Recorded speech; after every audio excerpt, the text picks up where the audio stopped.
Taking the metro in Paris is the fastest way to get around. It's relatively safe, it's affordable, but not all the metro stations are created equal. As a Parisian, there are a few stations in Paris that I would avoid. Some are known to be crawling with pickpockets, others are very confusing or super crowded, and others are in sketchy neighborhoods. So in this video, we're gonna tell you the 10 metro stations that you should avoid in Paris and which one you should take instead. Allez, on y va. The first station I would avoid in Paris is Les Halles, because even me as a Parisian, I get lost in here. This is by far the largest station in Paris with 3 major RER line and 4 metro lines crisscrossing each other. To say that this station is a cluster bundle is an understatement. And to top it all, it has a total of 20 entry and exit, and it spreads out over several blocks. It may look like a quick change from one metro line to another, but next thing you know, you're walking in hallways for 10 minutes. And it's also not the safest station later in the day. And I'm not talking about being mugged here, but just a lot of sketchy characters. Les Halles is a very popular area for young people from all over the suburbs of Paris. So if I can avoid Les Halles, I would gladly seek an alternate station to get off. The Etienne Marcel metro station is right around the corner and is super easy to get in and out. That's the one that I would pick. Another station I would avoid is the Tuileries, because this is where I was pickpocketed about 3 years ago, and in fact a lot of Parisians refer to this one as Pickpocket Station. The reason why is that there's only one small area for both entry and exit, and that creates a bottleneck of tourists. And opportunists go where opportunity is, and a pile of distracted tourists is a great place for a pickpocket. Instead of using the Tuileries station, I would get off at Palais Royal and take a nice walk. You'll enjoy it much more.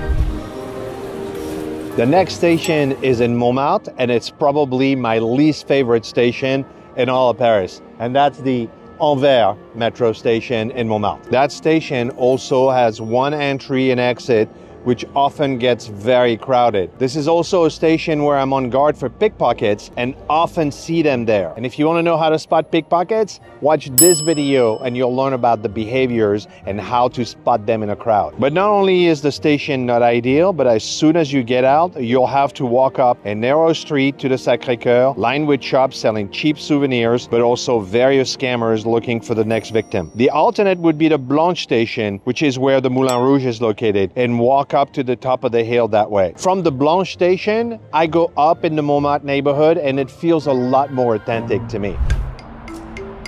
This is my least favorite station in all of Paris, Bir Hakeim.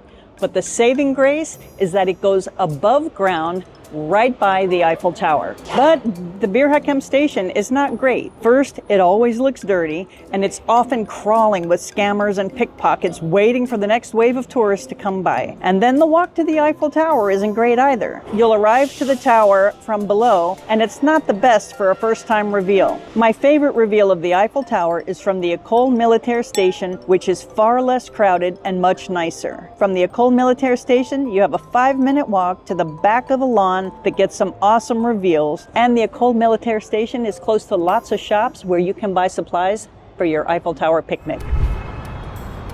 The next station may surprise you, but it's a station that a lot of Parisians will try to avoid, and that station is Charles de Gaulle Étoile, where the Arc de Triomphe is. The main reason is that it's often very crowded and also crawling with pickpockets. Of course, it's the closest station to the Arc de Triomphe, but personally, we exit at the Georges V station and walked a couple of blocks to the entrance of the tunnel. That way, you'll avoid that station altogether. One of the toughest decisions you'll have to make when coming to Paris is finding the right hotel for you and your family. So we've put together a list of 125 of our favorite hotels all around the city for all kinds of budget, and it's sorted by arrondissement.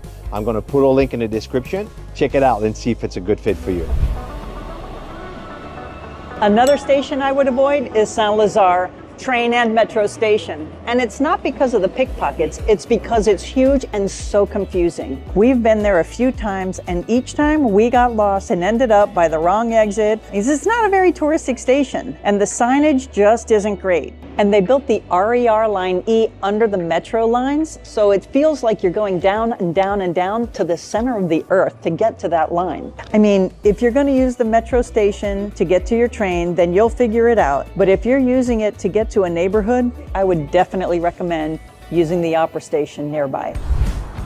The next metro station to avoid, and unfortunately that's the only one that goes to one of the largest flea market in Paris, and that's Porte de Clignancourt. The neighborhood around the station is very dirty and sketchy. You'll instantly realize that you're not in the nicest neighborhood. You'll see a lot of beggars and a few drug addicts in this area. Plus, this flea market isn't nearly the best one in Paris. The Vente flea market in the south of Paris is the one you want to go to. I mean, unless you absolutely want to visit the Porte de Clignancourt flea market, I would skip it and go to the Vente instead.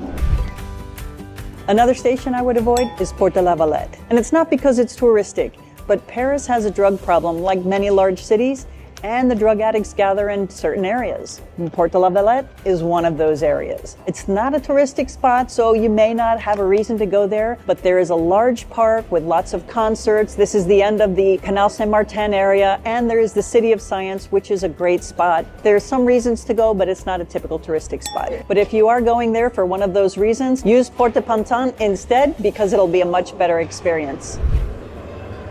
The next station is the one with probably the longest connecting hall in all of Paris, and that is the Montparnasse metro and train station. The connection between line 4 and the train station is super long, and you need to account for that if you're gonna pass through it. Even if you just want to change from line 4 to line 6, chances are you'll have to walk and walk and walk to the other side of the world to connect. And God forbid you're slugging heavy luggage, that's not gonna be a fun connection. So avoid that station if all you need is a connection, and plan for a lot of walking if you're coming from line 4 to catch a train in Montparnasse.